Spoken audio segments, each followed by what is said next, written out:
camera light on and you got on YouTube, did you feel something was missing? I don't want to put my face out there. I don't want to put my kids out there. I don't want to put what I do out there. And I'm like, you don't have to. Did you think you would kind of grow the way you did? I didn't even think I would have a single follower. If you had to choose one platform, it would be YouTube. 100%. Why is that? Instagram doesn't pay. TikTok has just started to pay and doesn't pay very well anyway. People can actually earn a living from YouTube alone. Why do you think most people struggle making that shift from following the path everybody's on to having their own path? I think most people don't think they have that discipline. Do I need this phone? Do I even need Wi-Fi right now? And just turning those things off and turning distractions off. How can somebody producing more content on social media? I think ChatGPT is perfect for this. Of course, some jobs will be lost, and I don't let that go to my head. So this episode you're about to watch with Dr. Amina Yonis, the founder of PageDoctor.com. You'll learn how she went to build an online audience to leverage her knowledge and experience, and how this actually helped her to move from UK to having her dream life here in Dubai. And more specifically, we're going to get into AI, productivity, efficiency, how to build your own online audience. And these are things that are important to you. We'd love to have you join us in this episode. If you haven't done so yet, please subscribe to this channel so that you can stay updated with all of our upcoming episodes. Dr. Amina, in this show, we like to explore the journeys of people who achieved their own freedom.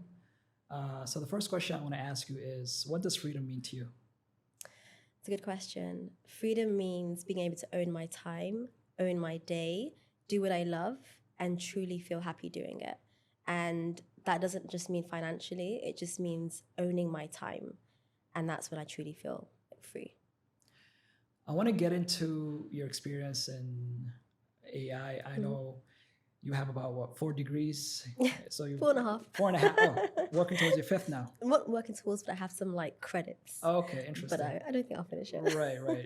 I want to get into your content creation and how you've been able to build a brand around, things that you're passionate about. But first, I want to kind of talk, you're from Ethiopia, just kind of walk us through your journey and how you got to where you are today.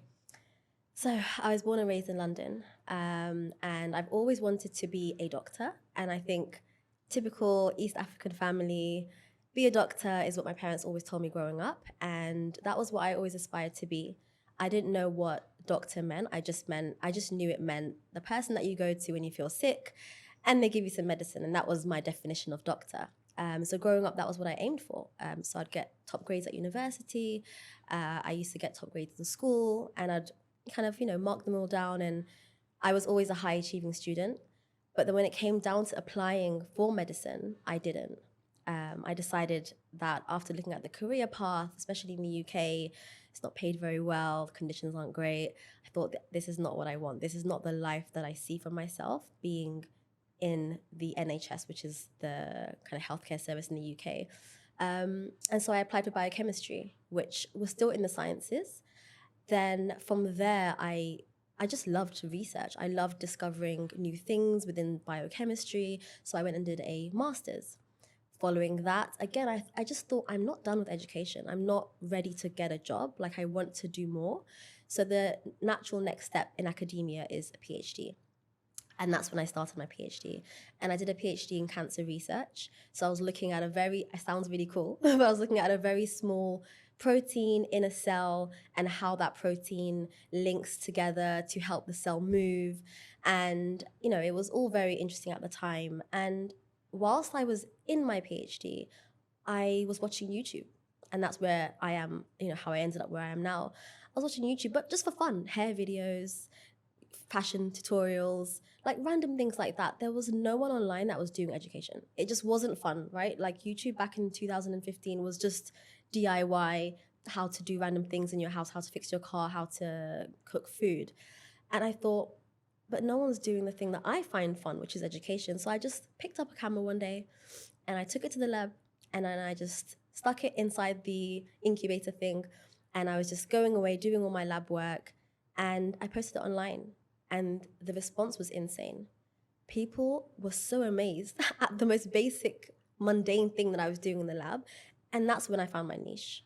And I said, right, this is something that people want to see. And I just started churning out PhD, like vlogs, basically. Just what I do in the day, how I get my, data together, the frustrations with lab work, analysis, stats, all of that. Things that I found really boring at the time and really every day. but people were finding it really interesting to see what a scientist looks like. And don't forget that when you think scientist, do you think someone that looks like me? You don't. So that was another aspect of it. People were coming to me and saying, I had never seen a professor, I'd never seen a scientist, I've never seen an academic that looks like you. And they found that really inspiring too. And that's kind of where I am now today, just by wanting to find someone that I found inspiring, but I couldn't find that. So instead I put myself out there. And that's essentially where my journey began. And nearly 10 years on, my channel's doing amazing. And yeah, I love it. So Amina, you basically just took what you were doing and you were just documenting. Basically. Yeah.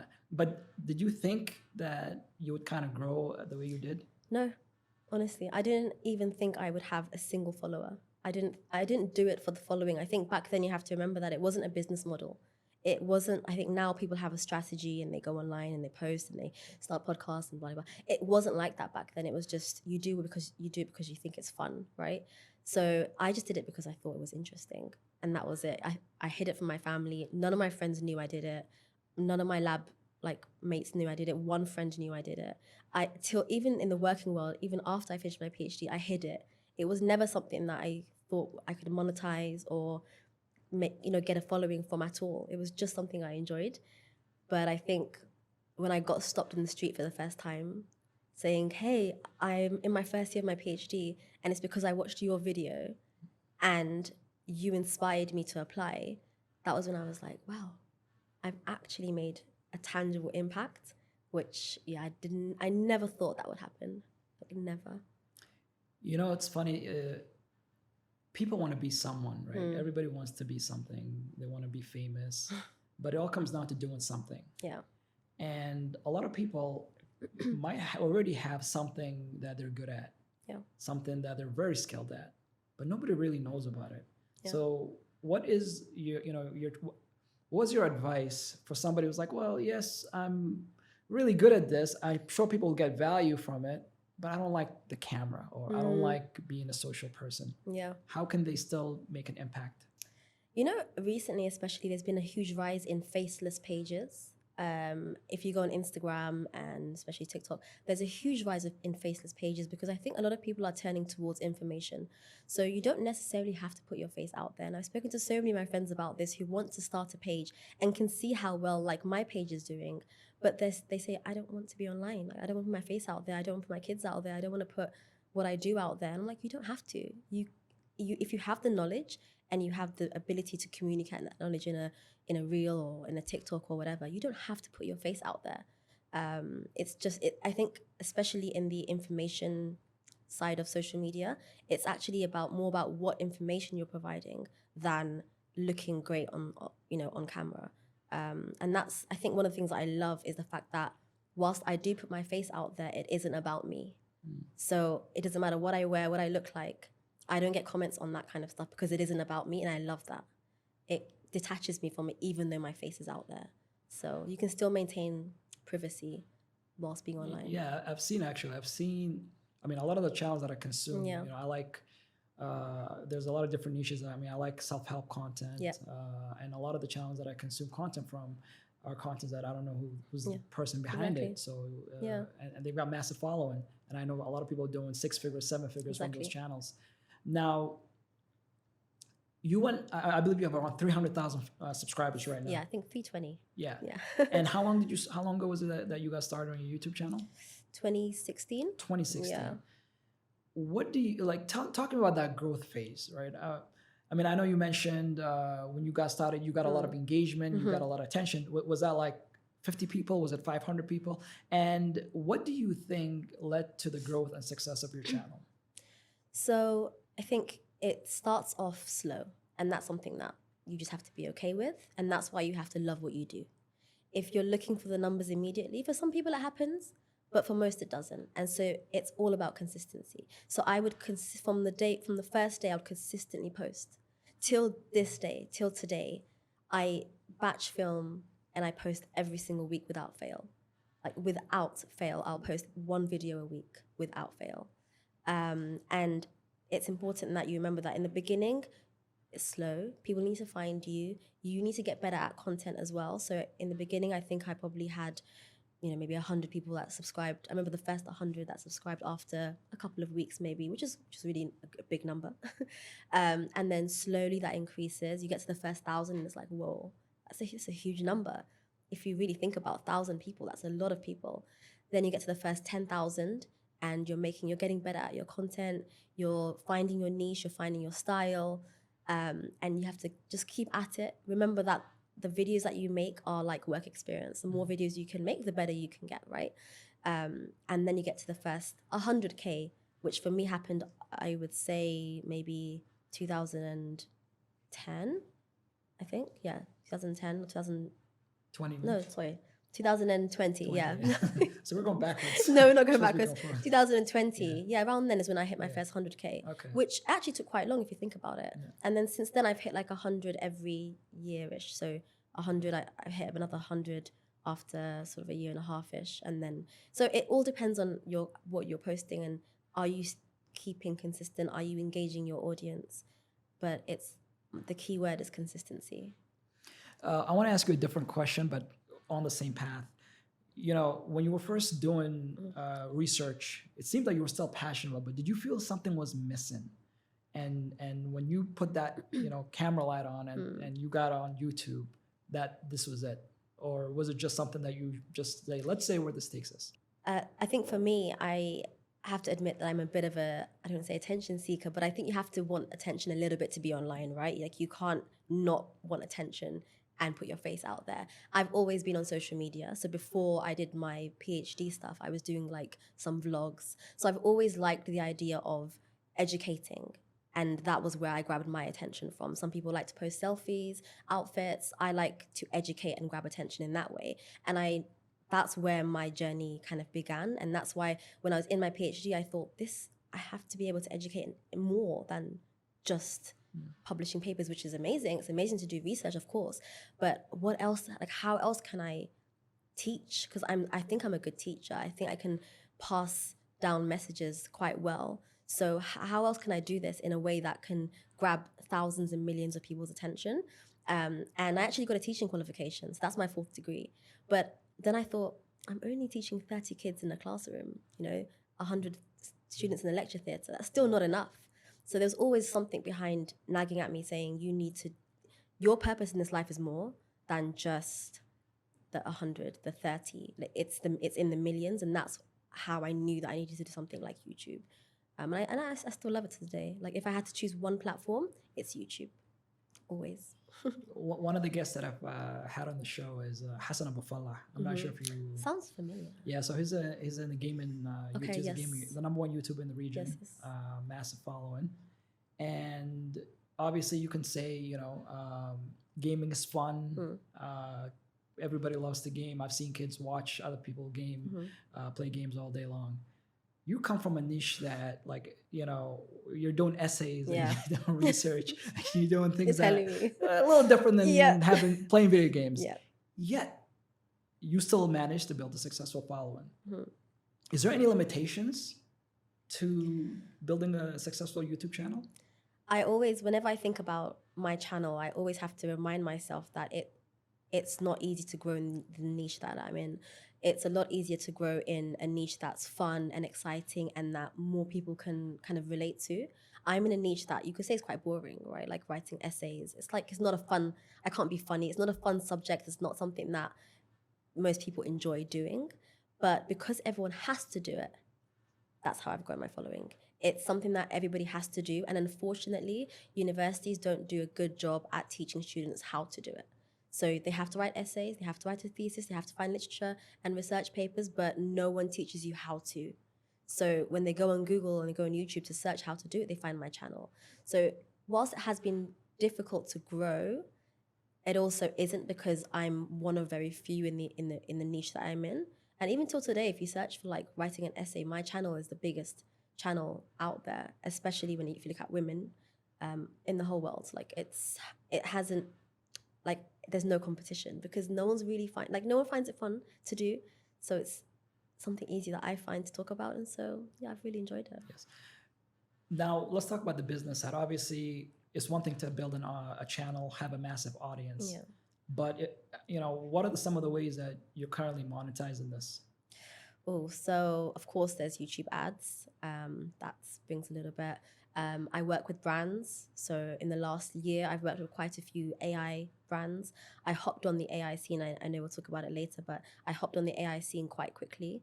And that has given me a huge leverage because now when AI brands look for someone to work with, I'm the first channel they find.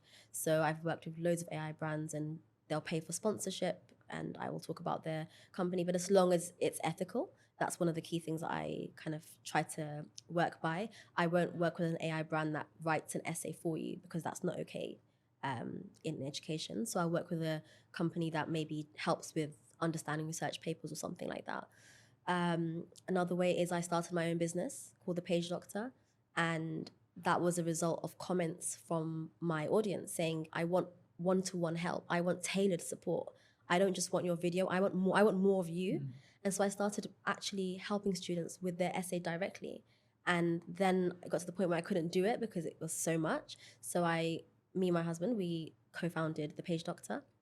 And we now have, I think, around 11 or 12 freelance workers who actually edit, and they're all PhD researchers. So it's monetized in a few different ways, and I think it's the way that I sustain myself now. So it's done great, and I'm really proud of it. And this is what you're doing full time right now? Full time, me and my husband. You and your husband? Yeah. Okay, so you got on the bag of Yeah. right. And we're in the UAE because of it as well. Okay. So it allows us to work remotely. We're all online, so we can work from wherever we want. And we decided 3 months ago, let's just move here. Yes. One of the things that I try to do in this channel is to inspire people through your stories, through people that we've worked with before, that if you're good at something and you actually have value to give and you're open to sharing that with the world, a lot of good can come from it. 100%. Now, it might not come overnight. It might take a while, as you mentioned, to build your channel, to build the audience, to get your message out there. It requires a lot of patience. Yeah. But before that, it requires belief. Yeah. Because most people, we're all conditioned to get a degree, maybe four and a half in some instances, get a job and work for someone else for as long as it takes. And that's the only way to, freedom is when you retire and you enjoy life that way. What we're saying is if you're already good at something, clearly rather than somebody else paying you for it, you can just have your own audience and leverage on that. But it requires a mindset shift. Yeah. Why do you think most people struggle making that shift from following the path everybody's on to having their own path? Because it relies on a lot of discipline. And I think most people don't think they have that discipline. It relies on so much discipline. It's I can't even put it into words. The problem with working for yourself is you need to make sure that you are actually working for yourself. You're taking the time to plan your day, you're networking, you're emailing, you're actually putting in the work. Whereas when you work for someone else, you can sit all day and scroll on your phone, you still get paid at the end of the month, right? So a lot of people don't do it because it's taking away from that comfort and that stability. And it was so hard for me to drop that mindset, especially like I said, my background is parents saying doctor, 9 to 5, and they still ask me till today, like, what are you doing? What job are you working? And I'm like, this is my job. There's a lot of it comes from getting rid of that mindset that I'm going to rely on someone else and instead rely on yourself. And there's so much discipline that's needed in that. You have to be your own best supporter. And a lot of the time it's hard to wake up every day and do that. So it's not for everyone. Earlier you said if you had to choose one platform, it would be YouTube. 100%. Why is that? I think YouTube appreciates their creators. They pay when I say very well, I mean they pay. Instagram doesn't pay. TikTok has just started to pay and doesn't pay very well anyway. I think it allows people can actually earn a living from YouTube alone, which no other platform allows you to do. They were the first platform to monetize for creators and give creators a share of the pay of their profit. I also find that my audience is there. The people that want to learn are there.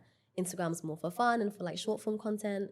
Same with other platforms, but I think YouTube is the one where people have more recently dropped off, but actually they're coming back now. So loads of TikTok stars are actually making YouTube channels now because it's kind of come back around again. It's always going to be my favorite platform. I think that's where I can disseminate my knowledge best as well. Does it also have something to do with like longevity, right? Because 100%. I feel like if I post an Instagram video Yeah. or a reel, Yeah. in a week it's probably gonna die off. Definitely. Where if you post a video, maybe from when you first started, Yep. it continues to grow, and if you have a Definitely. business, you might be still getting clients from it. Yeah, we call that evergreen content. Right. It's Yeah, my content is all evergreen. right. I have videos that I don't even recognize the way I look. It's from like 10 years ago. It's still good. I'm like a baby, and it's still doing well. It's still paying me till today because it's evergreen. Something on Instagram, even if it hit 10 million views, it's dead after, a month or 2 months, and that's it. Dr. Amina, let's say I just launched my YouTube channel Okay. and I just hired you to be my consultant. Okay. Maybe give me 3 to 5 things that I need to do to get it to 10,000 subscribers. Okay. Post regularly. So you need to have a schedule. Mm-hmm. So that's whatever it is. It can be once a month. It can be once a week. It can be whatever it is, but more regularly is better. You have to post. It doesn't matter what you post. You have to post. Number 2, have a niche. So define your niche. What are you speaking about? It can't just be anything. It has to be very specific, so your audience know exactly what they're getting. Number 3, your thumbnail and your titles need to be good. And I don't mean perfect. You don't have to hire anyone. I do it on Canva. It just has to attract an audience. So whatever you're talking about, it needs to be there. Number 4 is your community tab. People underestimate how effective the community tab is. So when you go onto YouTube, the one where you can type things, YouTube push that quite a lot. So every time you post something, just write something in the community tab. Say, hey, I've posted a video. What do you want to see next? Talk to your community. That will help as well. You also 5, right? Well, what's the 5th one? No, I think that's it really. Invest in equipment, but actually have good sound. I'd rather hear something that's good than look at something that's bad. So does that make sense? Yeah. Like I Audio think more important, audio is than more important. So it doesn't matter if you have the best camera or whatever. Your phone is fine. Make sure your audio sounds good. Make sure that it's edited in a way that's clear and simple to understand, and that's fine. And but number 1 is the first one: consistently post. Yeah. Just post. Yeah. It's something, anything. You'll get those followers. I've spoken to so many people who, I guess you can say, made it in YouTube, and they all say the same thing. Yeah. Consistency. That's it. Because it's a boring road. Yeah. You're not gonna get subscribers. No one's gonna be engaging with your content. You're gonna have a lot of times where you wake up, you're like, I went through the same thing, but obviously I'm kind of in the starting phase. But I remember the first time, first 24 hours, there's like 1 view. Yeah, that's fine. Like something wrong with the video. No problem. You call in the team. No. But consistency, and this is obviously not just in YouTube, but throughout life. Oh, in life, that's my favorite word. Yeah, consistency. Consistency is my favorite word in life. Now let's talk about AI. What are your thoughts on AI? It's here to stay. It's my first few words.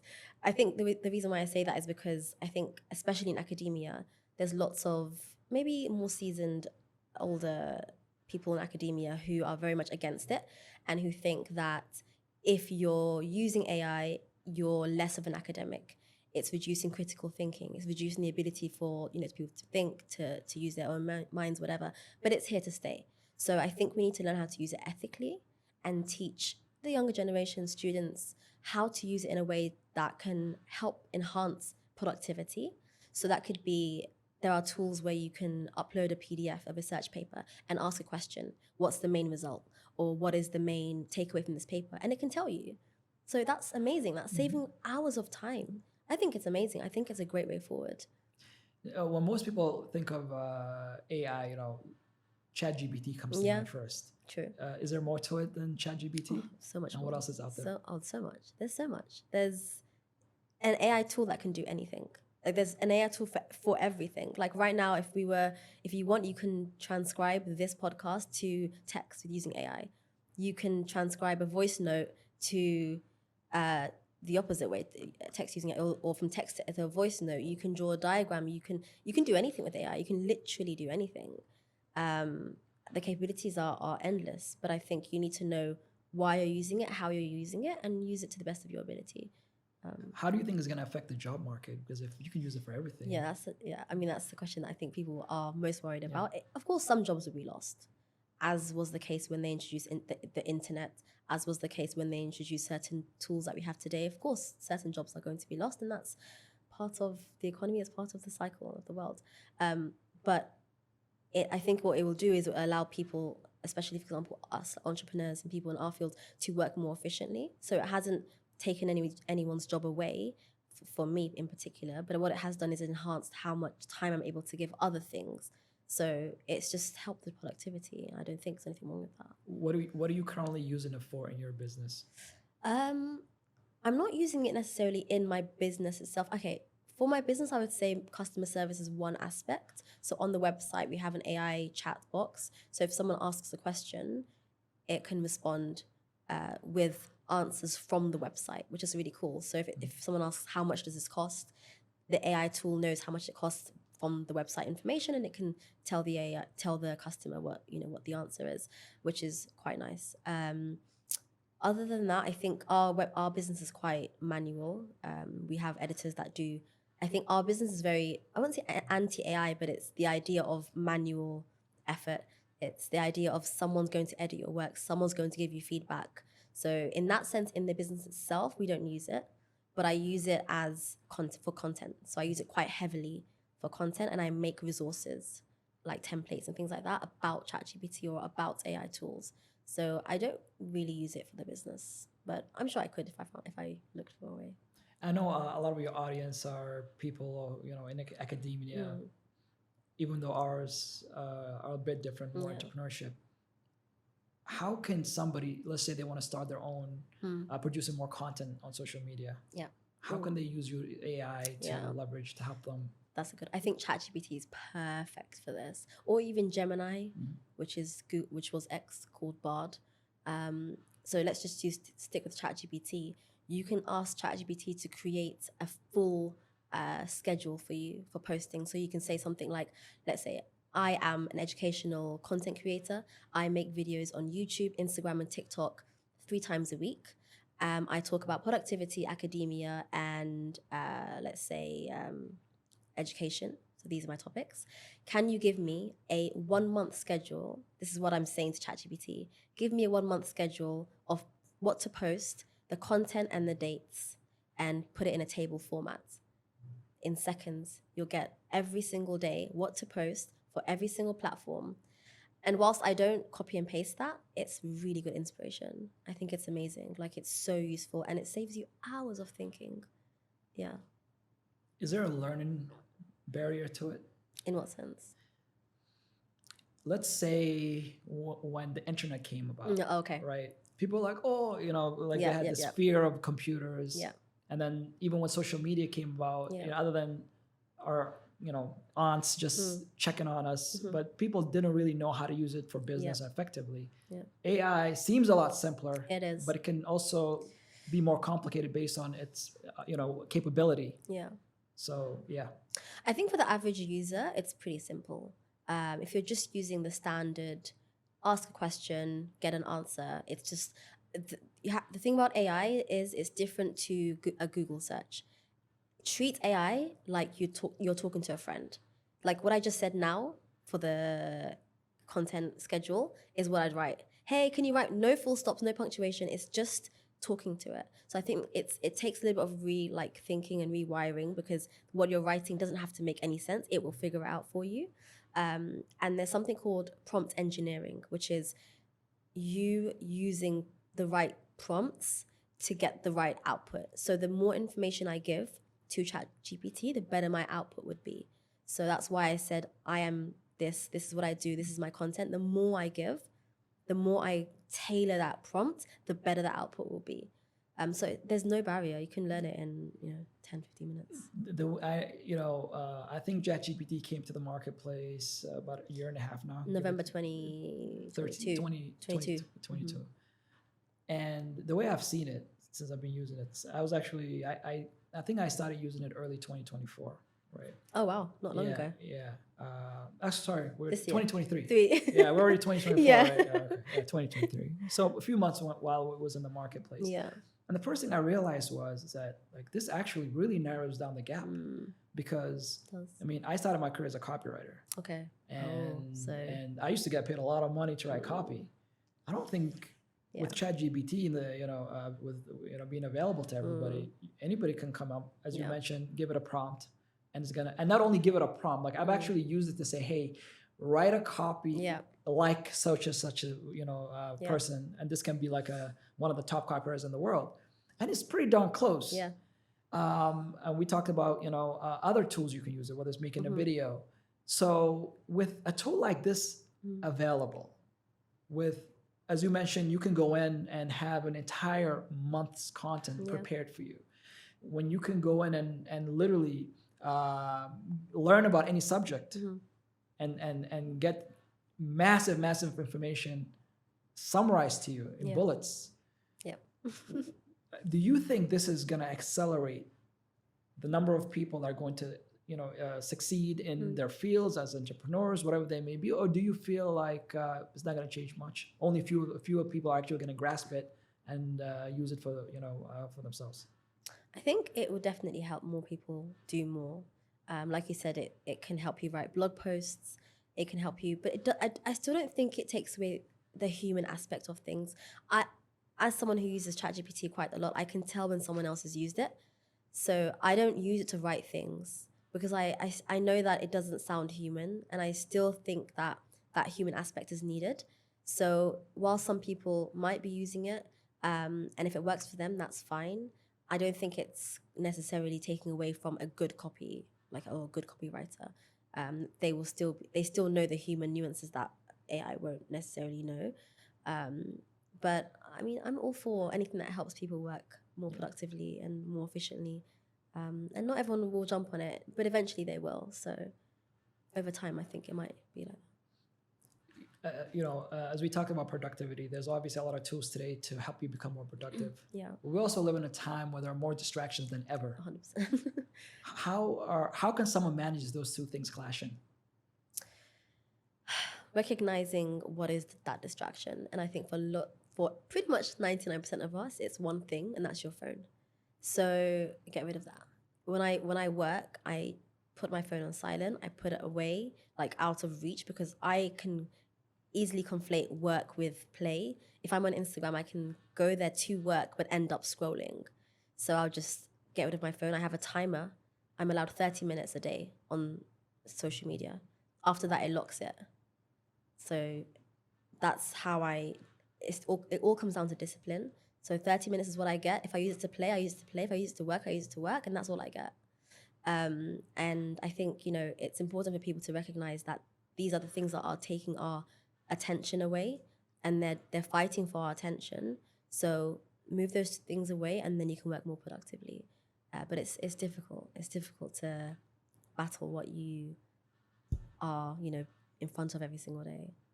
Absolutely. I mean, we all have the ability to lock our phones in 30 minutes and 1 hour, but we also have the ability to unlock it. It's true. To go back to it.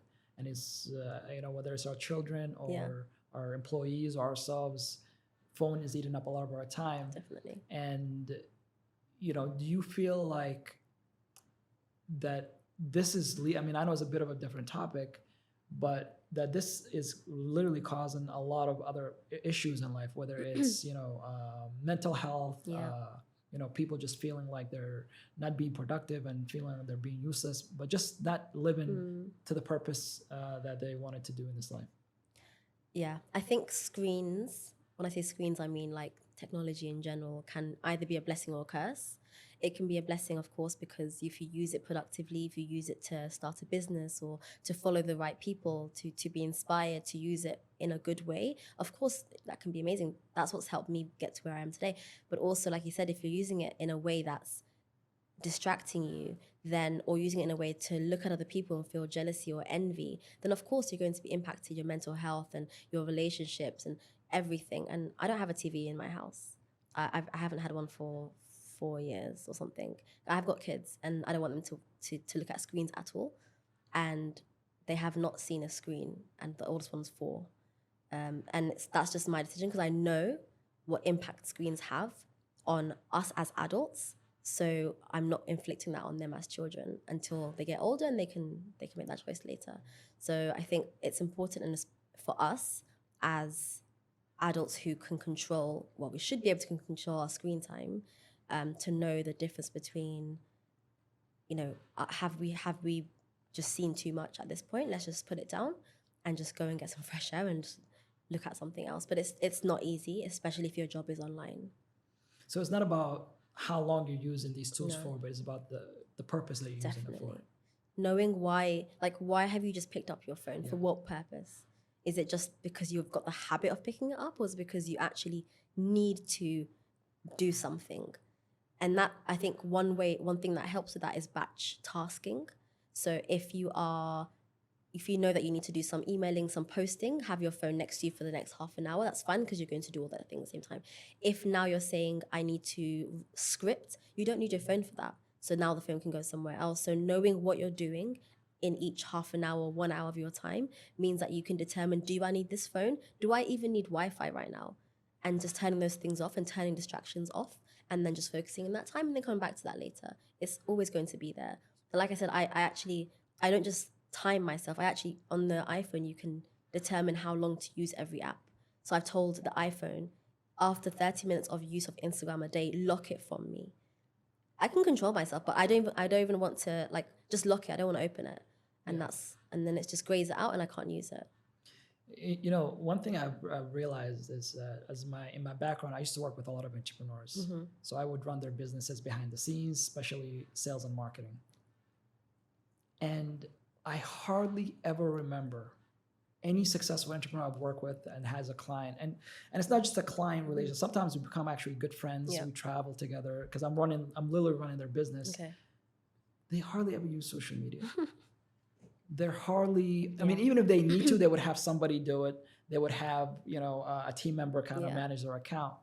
But nonetheless, we understand the value of social media. Exactly. But that's where I think most people, as we said, is that they lose, is not that they can't achieve, a successful or build a successful business, whether it's on Instagram or YouTube, is not having the discipline. And that's very basic. Yeah.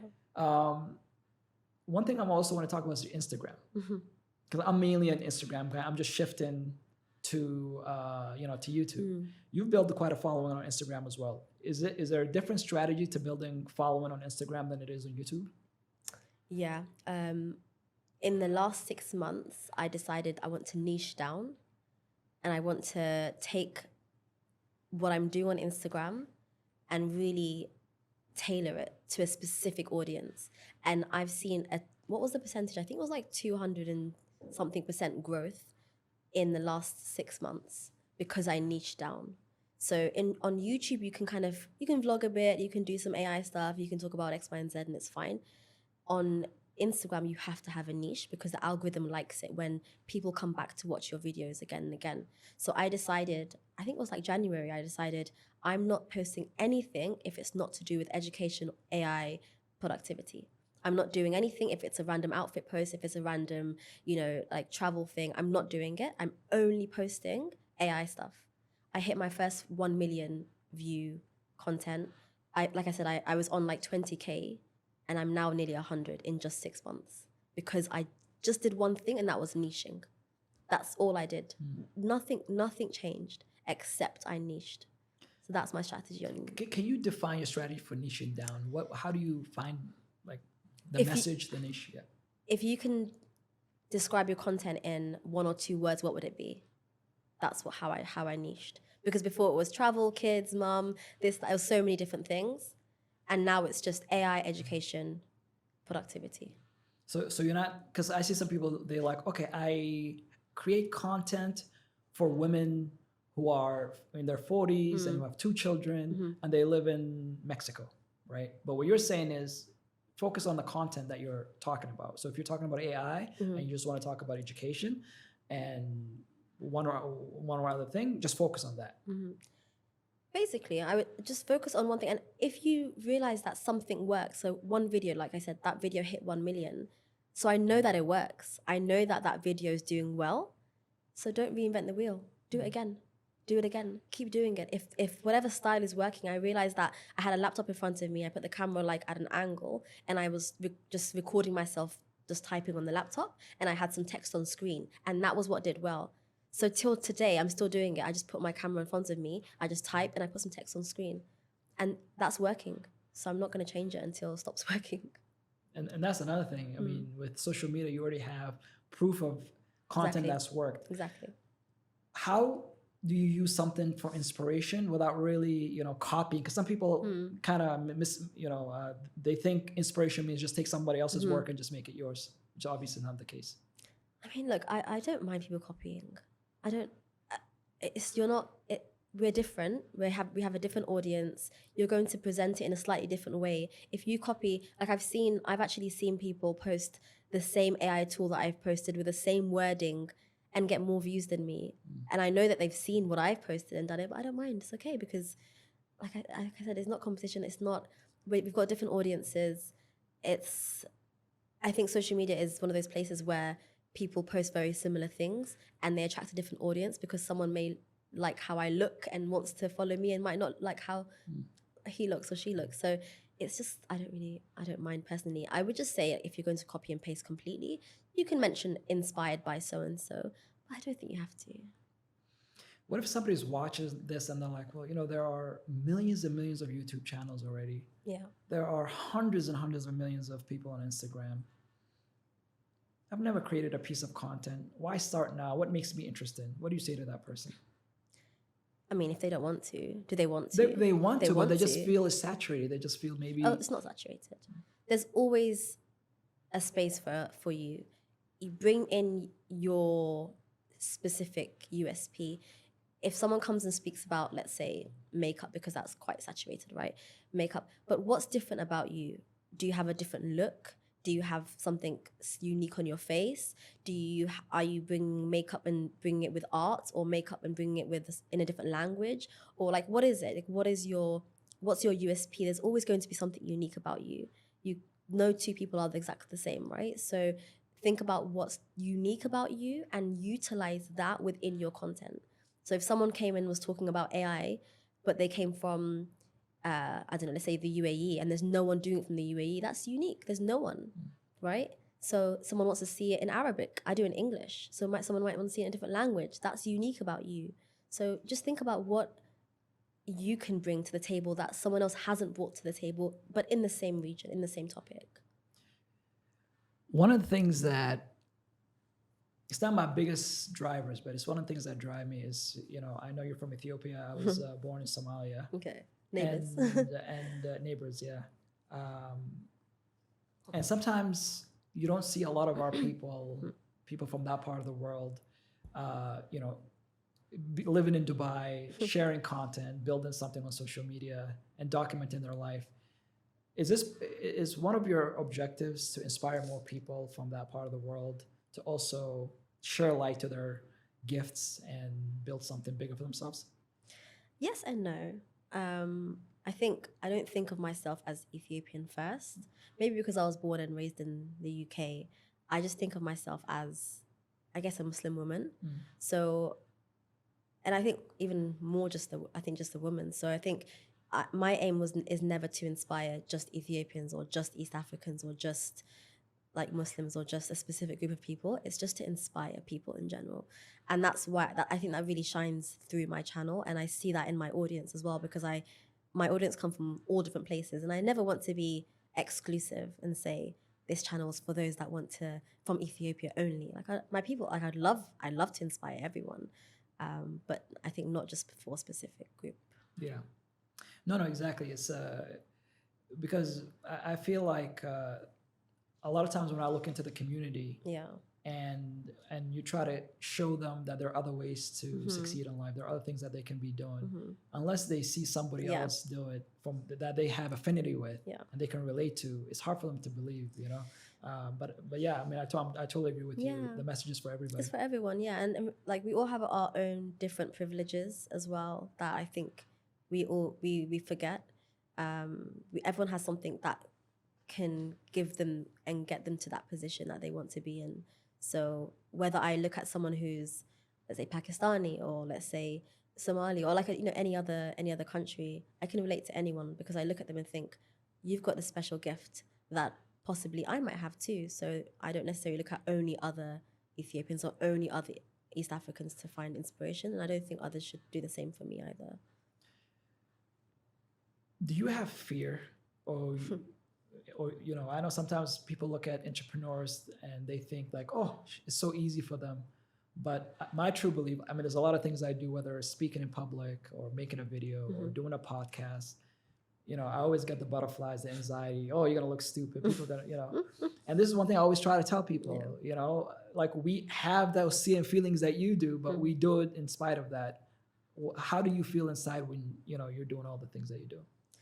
I think a lot of my work is with no one in front of me. Like for YouTube, I sit in an empty room. I do most of the things I do by myself. So I don't necessarily feel that fear. I think the most time that I feel fear is when I'm doing things in a public space, because most of my work isn't in a public space, even though it ends up in a public forum. But I remember that I always think, when people look at you, what do they think? They think, wow, she's so inspiring, she's so successful, she's so amazing. And then I try to kind of bring that into my personality when I do public speaking and public things. And I remember that people are looking to you as an inspiration. So, come to them with that energy. Don't be afraid. There's nothing to be afraid of. You do this all the time. Like, you are the expert. You are the reason why they've selected you to come to this place. So don't be afraid. And the thing is, being on camera, maybe to you, you've done it so many times, is very natural. Yeah. To a lot of people, it's still a myth. Yeah. And when they see you on the other side, to them, you're a celebrity. One story that I tell, I remember the first time I've ever posted a video online. This was in 2006. Wow. And it was a website, and basically I had the video on YouTube, but it was linked to a website. And then I had, it was a business related. So somebody would go to the website and they would give me their details, and then I would call them. Mm-hmm. So I remember at the time I still had a job. So I was driving to work, and I just ended up calling that guy because I got, he left his details there, and he was a DJ from Ohio. Oh. And I remember how he was so excited to talk to me just because he saw my video online. You would have thought he was talking to, like a movie star, which obviously that wasn't the case. But it was just because you did video and you were able to, shed light on a message. And because they saw you on the other side, to them, you're a celebrity. Do you feel that? Do you feel like people look at you differently because you've got a YouTube channel, because you're creating video content? Or do you feel like people do that because they can't fathom themselves doing it? I think it's a combination of both. Yeah. I think I personally don't see myself as an influencer. I never introduced myself as an influencer. Till today, when people stop me, I'm always so amazed, and I'm really friendly. I like to hope, and I take their details, and I have a conversation, and I just see myself as a normal person, and I think that comes across in my content as well. But I definitely think that people see me possibly as, like you said, famous or whatever, but I always remind myself that you're just a normal person who has a platform with some following, and I don't let that go to my head, because I think when you do, that's when things get a little bit rocky. Right. Internally, you get a little bit narcissistic. So, and I don't allow myself to do that. So, yeah. What is two final questions? One is, where do you see your growth, let's say, in the next year? I've been thinking a lot about this, especially since coming here to the UAE, because the opportunities here are honestly endless. And it's been quite difficult to decide what I actually want to do now that I'm here. Of course, I'm going to continue with the Page Doctor, but I really want to, infiltrate universities here. And I've had some conversations already with universities in the UAE. I really want to position myself as a speaker, as someone who goes into universities and talks to students about, about AI, about productivity, about working hard, about like just different things that can inspire students. That's kind of one aspect. And then there's a few other ideas that I've been thinking about, but I just want to be the best that I can possibly be. And I think a lot of that comes down to just loving what I do and being in a place that is genuinely so inspiring, especially coming from London. Here, it's somewhere that people love to see success, love to see entrepreneurs do well. And we're in the best place possible to be able to do that. I agree with that. Came from the States for the same reason. Yeah. Last question. Yeah. Somebody watching this right now and they want to pursue their own path and to achieve freedom, what advice would you give them? Think about what your morals and what your values are. Once you've defined what they are, you know where your boundaries are. And once you know what your boundaries are, then you can decide what you want to do with that.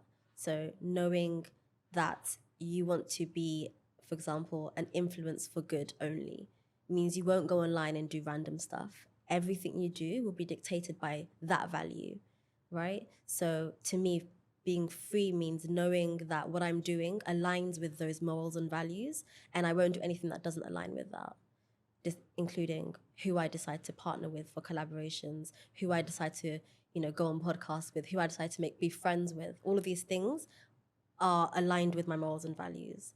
And that's the advice that I'd give. Dr. Amina, thank you so much for sharing. You're welcome. And enjoyed having you here. Thank you. It's my pleasure. And looking forward to seeing more of your success. Thank you.